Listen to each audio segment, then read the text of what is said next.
Welcome बच्चों, हम पढ़ रहे हैं विज्ञान भारती थर्ड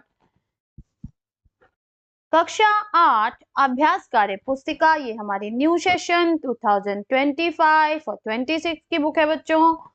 आज हम सॉल्व करेंगे इकाई 15 कार्बन और उसके यौगिक। पहला प्रश्न है, क्या बनता है जब लकड़ी को आंशिक रूप से जलाते हैं? तो क्या बनता है बच्चों? कास्ट चारकोल यानी कोयला। जलते दिए की लौ के ऊपर उल्टा चम्मच रखते हैं तो लैम्प ब्लैक बनता है। चीनी तथा सांद्र गंधक के अम्ल यानी सल्फ्यूरिक अम्ल को मिलाते हैं तो शुगर चारकोल बनता है। मोम को वायु की सीमित मात्रा में जलाते हैं तो लैम्प ब्लैक बनता है। अमोनियम साइनेट को गर्म करने पर यूरिया बनता है। जानवरों की हड्डियों का भंजक आसवन किया जाता है तो जंतु चारकोल बनता है। नेक्स्ट हमसे पूछ रहा है, कारण बताइए। जहां लकड़ी का चूल्हा जलता है उस जगह पर आंखों में जलन होती है, जबकि जहां गैस का चूल्हा जलता है वहां ऐसा नहीं होता, क्योंकि लकड़ी के चूल्हे से कार्बन डाइऑक्साइड निकलती है बच्चों, और उसके साथ अन्य भी कई हानिकारक गैसें निकलती हैं जिससे हमारी आंखों में जलन होती है। हम पेंसिल से कागज पर ठीक प्रकार से लिख पाते हैं किंतु कोयले से नहीं। क्यों? क्योंकि पेंसिल में भी कार्बन है, कोयले में भी कार्बन है, लेकिन पेंसिल का जो कार्बन है वो ग्रेफाइट की परतों से बना होता है और उसके मध्य छीड़ बल से यह नर्म और स्नेहक हो जाता है, जिसकी वजह से हम आसानी से लिख पाते हैं। अब चूंकि बच्चों यहाँ जगह की कमी है तो हमने टू दी पॉइंट आंसर लिखा हुआ है। हीरा क्यों सबसे कठोर प्राकृतिक पदार्थ है? तो कार्बन परमाणुओं की चतुष्फलकीय व्यवस्था के कारण जो है हीरा सबसे कठोर प्राकृतिक पदार्थ है। कोयले की खानों में विस्फोट क्यों होता है? तो मीथेन गैस के कारण बच्चों कोयले की खानों में विस्फोट होता है, क्योंकि मीथेन गैस बहुत ही ज्वलनशील होती है। निम्नलिखित खाली स्थानों में 6 कार्बनिक तथा 6 अकार्बनिक पदार्थों के नाम लिखिए। तो कार्बनिक पदार्थ हो गए मीथेन, हीरा, यूरिया, धावन सोडा, चीनी और डीजल।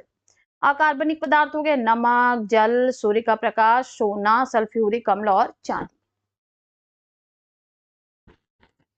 प्रश्न 4, निम्नलिखित में से एक उपयोग लिखिए। ग्रेफाइट पेंसिल बनाने में, कास्ट चारकोल ईंधन के रूप में, जंतु चारकोल चीनी उद्योग में, लैम्प ब्लैक स्याही बनाने में, कैरेमल अपचायक के रूप में, हीरा आभूषण बनाने में।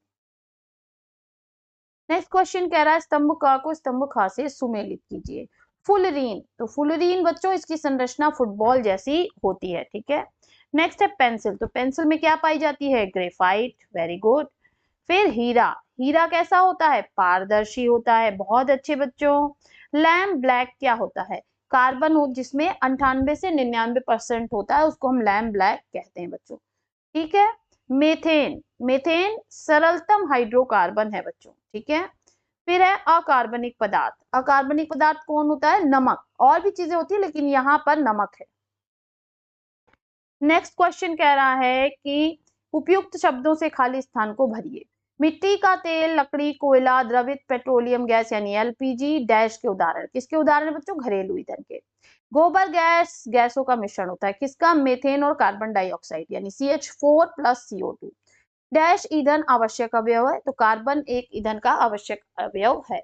गन्ने की खोई का प्रयोग चीनी मिल के डैश में होता है, किसमें होता है? बॉयलर में।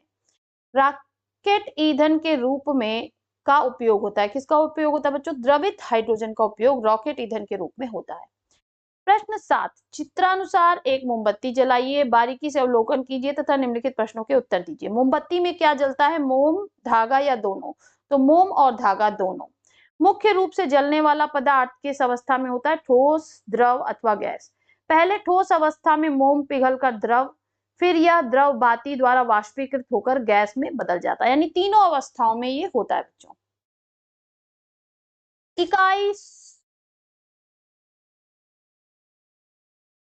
यहाँ पर बच्चों हमारा ये लेसन समाप्त होता है। फिर मिलेंगे नेक्स्ट लेसन में कुछ और प्रश्नों के साथ। तब तक के लिए पढ़ते रहिए, आगे बढ़ते रहिए। बाय बाय बच्चों।